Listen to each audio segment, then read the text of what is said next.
considering that electric bicycles have lived in the background of the automobile scene since the 1890s, it is time for motorcycle manufacturers to have taken the hint of the explosion of EV cars and trucks to launch their own versions. The classic American company Curtiss introduced its all-electric concept Zeus in May, and today, they have released their follow-up, the appropriate name of Hera, which according to the company has the first V8 battery in the world.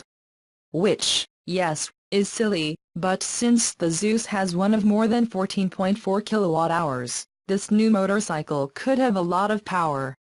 Hera will have the E-twin engine that will debut with the Zeus, but the battery is the figurative and literal centerpiece. The design is based on the V8 motorcycle that Glenn Curtiss used to reach 136.3 mph in January 1907 to set the speed of the Earth record and win the title of the fastest man on Earth.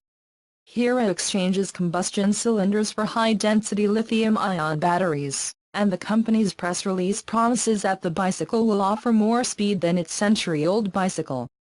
The officially labeled hot rod gods from Curtiss seem to compete with the Harley-Davidson LiveWire, which will debut in 2019. Zeus is supposed to go into production in 2019 to secure the 2020 model year, while Curtiss did not.